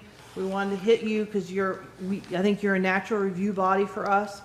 And so I'm just trying to get this back to a document for the town council to start taking up and figuring out, maybe they want to convene a work group now because we've given them a base product to work from. So, Yeah, and I definitely support Okay. doing yeah, that as in well. my opinion, I Yeah. think it looks great, it's a good start, it should go to, that's fine. You haven't asked us for anything else, so. Tracy, could you, on items 12 and 13? Yes, awnings, Yeah. canopies, shutters, alterations, removal, when there is no change in design or materials. Correct. For the awnings, most of the time that is on our commercial buildings. Uh-huh.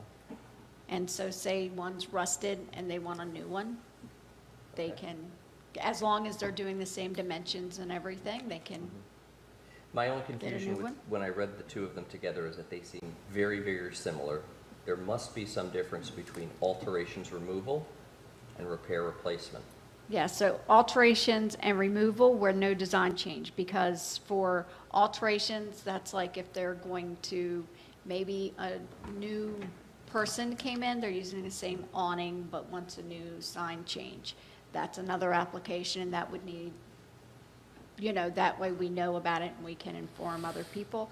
For repair and replacement, that replacement is they're actually taking it down. And some repairs do change it. Like we had one where they didn't want all metal, they wanted to add, I forgot I'm gonna what flip it's you. called, wait, right? No, I'm gonna flip you, sorry. Your repairs, replacements are for routine maintenance, alterations, removals of awnings, canopies, are minor work. Oh, yeah, minor, Sorry, and that's flipping you. it, sorry. But they're both caveated by the no change in design or materials. Yes. Third one Yes. has, The the third last one has appearance. Okay, and one is minor work that requires an inspection, and 13 is a routine maintenance that requires inspection on a case by case. And I'm just trying to wrap my head around why the differing standards for each, when they both seem very, almost the same thing. But I'm guessing they're not the same thing, and that's what I'm struggling That's with. correct. And then if they're new, they do have to go to they're considered major. Okay, okay. Maybe Bill, it's I just think me. one is if I have it up and it says Bill's apartment, Right, and then I replace it exactly, that's 13.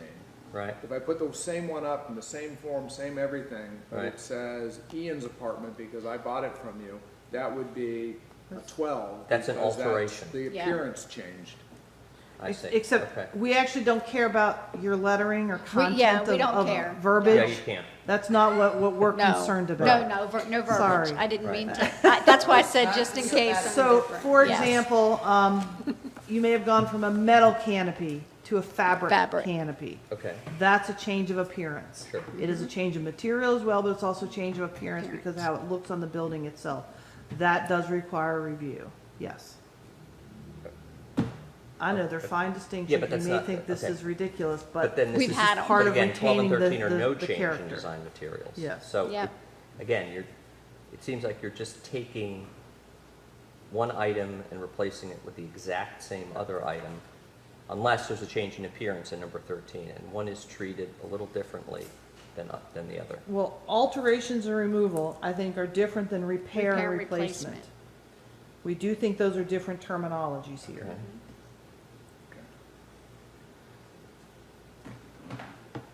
But once again, this will all have to be determined in a I'm working not group, seeing it, and that is but not okay. up to us tonight, correct? Well, I don't know if it's gonna go to working group, that's not my call Yeah, either. that's the town, that's town That's council's decision, so Right. I'm trying to get a product, a base product for the council to springboard from. So I do want your input, so if Yeah. you think there are changes, the council has not seen this yet. So I am asking, should there be changes? Let's put them in if you think there should be changes, I do want to hear that, yes.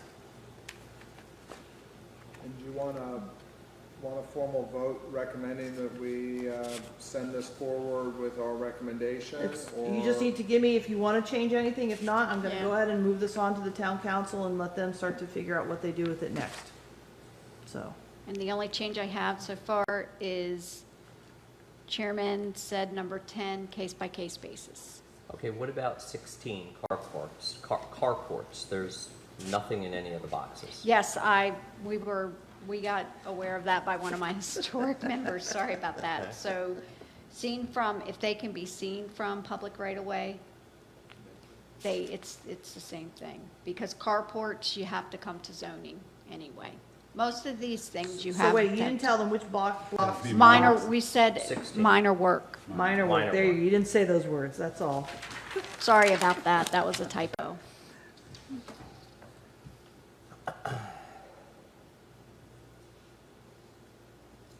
Features not specifically listed, repair, replacement. When there's no, this is 29, when there was no change in design, materials, or appearance. What are you getting at that one? Anything that was not covered. It's the catch-all. if It's we the forgot. catch-all. Phrase. Yes. Yeah, it's the So- catch-all bucket, yes. So the catch-all bucket for anything that's not listed here is it's going to be minor work, and it has a case-by-case basis. Even if there's no change in design, materials, or appearance, even if it's the exact same thing. Yeah, we need them to come to us because it depends on which feature, like the corbels on the porches. Those kinds of features. We didn't want to just make a special, because then I'd be going into porch flooring, porch railing, porch. Okay. So we were just trying to do a catch-all there. Now, if they call us and it's something different, we'll talk to them. That just gives us the option of having that conversation to see exactly what they want to do. Okay. In 31, fences, repair, replacement of, regardless if there's no change in the design, materials, or appearance, that's minor work. A fence repair. a new slat where an old one got rotted out and I just paint it white. Yes, because say it didn't go by the zoning ordinance today, it would have to, we just had that come to the historic board last year. His fence is now, I don't know, 8 feet. That's no longer within our zoning. So once you start messing with it, you have to comply with the zoning ordinance of today.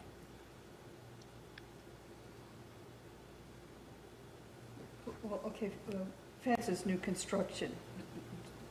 They still have to be wood, right? I mean, Well, we have certain materials that are in the guidelines. And in They the just zoning can't be ordinance. vinyl. And in the zoning And the ordinance, they zoning just ordinance, cannot be That's a vinyl. zoning ordinance requirement and review Yeah, as well. that's a zoning Yes. ordinance So requirement. construction of a brand-new fence is the same as replacing one slat in an existing fence. What It's we're- rotted at the bottom. Yeah, what we're finding is they normally don't do that, but if they come to us, again, just the conversation, we can say, okay, it's just one, and you found a match for it, that would be fabulous. Go ahead and I can say so Replace far, it. Bill, I've never had one person come No. and saying I'm replacing just one slat. one on my slat, not fence. at all. That's what I mean. Sorry, I It's have to normally be it's honest a with you, I've section, never had that experience yet. ever. because they don't bother to come in and ask, probably. It could be that. and- Probably. And maybe they're the ones that are gonna Not to be be argumentative, ducking I just under did here, that with but my house in most of them are Oakland. coming in with, we're replacing a whole chunk.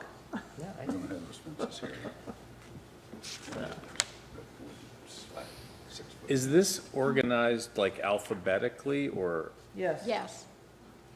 That's what I Throughout? tried to do, yes. If you know of a better way, you can Was let that me not know. evident that it's not well, alphabetical? like I see, like 57, for example. Screening. Screening, Oh, okay, I'm sorry. No, I just felt like there was a couple areas where the number was next to a word that could have been the heading for the whole topic, so I was confused, but I see how it's done now. The one thing I would throw back to you is, given the fact that painting seems to be the #1 inquiry you get, that some much clearer language on painting, other than the nuances about masonry, like that just clearly say, touching up trim Well, then and, maybe we put that at the very top of this appendix G. We just include a sentence about Yeah. painting. painting. like right up front, because Yes. that's the conversation everybody starts with when I have this conversation. Like, you're telling me I gotta, and like, no. We can add a sentence right there at the very Yeah. top and put it in red lettering so it pulls your Yeah, attention. I love to that it. idea, right off the bat, just say, Yeah. just to be clear. We can do that. And then there was Claudette raised the 6 months in section 829. Shh. You want to answer that, or you want me? We, Go ahead. we did that as to be in line with the building permits, because building permits only last 6 months. As long as you're working, They that, continue to live. as long as you continue to work and you started the project, it's not an expiration. So it's. They would need to begin within 6 months, Yeah, right? within 6 So they need months to begin within 6 months and continue to show continual progress to completion. to completion. But, That's and the that's whole for point. certificate of appropriateness, correct? But we went in line with we asked Yes. Jeb, and we went in line, well, I didn't, but Katie asked Jeb, and his is, they'll ask for 6 months. So for example, I'm gonna pick a new house right now. So if you apply for a new house, that permit is valid for 6 months. However, every time you hit milestones in the construction of that house, where footers are going in, foundations going in, siding's going in, the walls are going in, that continues to expand the life of that permit until you get to the final inspection, which is a call for certificate of occupancy for them to come in and do that final inspection, and that closes out the permit. So I know it may sound like, I can't build a house in 6 months. You're not what we're correct. saying. But every time you do one of the milestone inspections in the construction of that house, Continues. that expands and extends the lifespan of that permit. Yeah. Same thing with us. We have applied the same methodology here, is when you apply, we have an expectation you're gonna do the work timely and right away. So we give it a 6-month expiration, as long as you start the work within that 6 months, and we will continue to do compliance checks to make sure there's progress occurring, because we want to get to the point where the project finishes and we close it out. Yeah. That's what we're trying to achieve here. So we've never stopped somebody going, well, you're at 5 months and you're so close, but you're not gonna make it to the 6 months, you're done. No, we're gonna say, you've been making progress, this continues to expand, but if all of a sudden we see we're now 12 months and there's been no work that's progressed beyond, you put the first, window in, but nothing else happened on it. And I'm gonna pick on, sorry to do this, the project, the renovation that's going on Mason Avenue, Carrie's project. Yes. I can't think of the address right now. He has started a lot of the work. We understand he started a lot of the work, so he took down the trees, he's got he's done the scrapings of the exterior, he's doing a lot of the interior work, because there was a hoarder functionality in that house when he purchased it. So all that had to be cleaned out. He's now taken out the windows, and there's plastic, stuff flapping in the wind right now, I have to be honest, it is. Because it's been up now for a couple months. It has. So we're starting to make calls to him going, looks like progress has stalled. What is going on? When are you getting back onto site to do the work? And so part of that can come, he can say, this is what's happened in my life or my contracts or whatever. We could say, you need to apply for an extension of that permit. And you have the ability to extend that permit.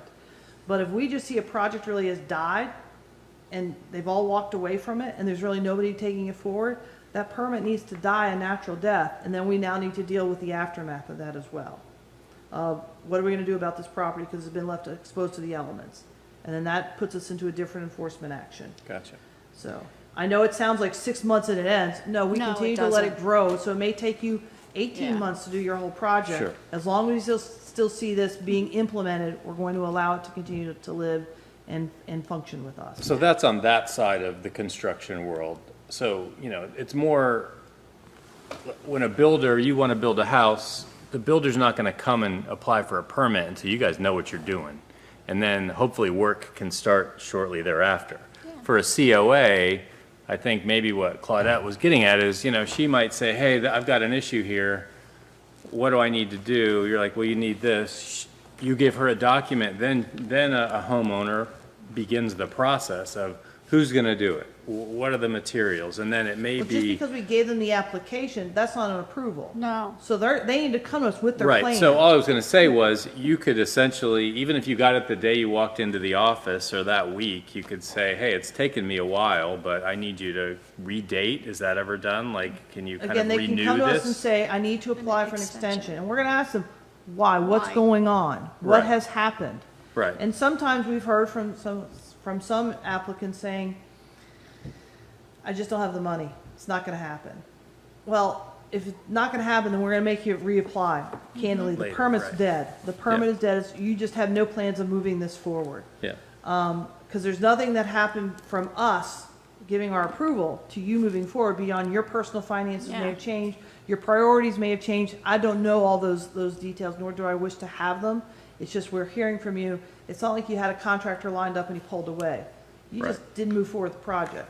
And I talk to applicants when they come in and explain to them, like I was talking to one today, and I also tell them you can put everything on the application and there's one fee. But they were like, oh no, we're not gonna be doing that till next year. I was just trying to get it, and I was like, well, you don't wanna apply now. You want to apply when you're going to get it. And she understood that. She said, because the contractor is busy or whatever until, the contractor that person wanted. So I explained that. When they come to get applications, I put that in emails, so, and we work with people, and we do have we have a application for To an renew. extension. Yeah. well, that's the only thing I would throw in there now to push forward personally. So we'll add something near the top about painting. Yep. Yep. You're also going to, comments in the minutes will also reflect some of the concerns that were raised during the planning commission about just sort of specificity. I mean, notice not just the painting, but the window situation and some language needs to be cleaned We'll up. do our like good- best to like good first reflect start. all of this conversation and Okay. dialogue, but I'm sure when this moves out when it comes back in your direction, just so you know, because once this goes to town council and they finally say, yes, let's send this to public hearing, coming back to you guys Yep. Right, okay. to actually hold the public hearing and then make a formal recommendation on it. So, Got it. Then we'll go to the Historic Review Board, or? No. No? No. Okay. the Historic District Review Board is Just not a do- policy-making decision They board. just do what they're told. They just administer the ordinances adopted by the town council, yes. Yeah. All right, thank you, Tracy. Thanks, Tracy. Well, this is appendix two, so they may, if they want to come to a public hearing, Okay, moving along on the agenda, we have no new business. Any standing staff reports? No, I didn't write one up Okay. for the prior month, I have to All right, apologize for our that. next planning commission meeting is August 5th. Yes, and we do have a conditional use permit application that we think is coming in. It's for a sign plan on a subdivision property that requires your review. Okay. Wait, a site plan or a Sign. Sign plan, Okay. yes, Sign plan. sign plan under our new sign ordinance. I will not be here for the August, Okay, and I am going, most likely 99% gonna be going expat for a year starting in January. say that again, I can't hear you. Going to the UK for a year starting in January, so my term expires in October, so Okay. I will not be seeking reappointment. Maybe in 2027. Okay, so you're okay if I go ahead and notify that to the town council that we're gonna have a vacancy on this board? Yep. Okay, thank That you. you're leaving the country to get off the plane. Yeah, exactly. What could London possibly have to offer? That's, So do I have a motion to adjourn? Motion to adjourn. Yes, All in Second. favor? Aye. Opposed? Thank you.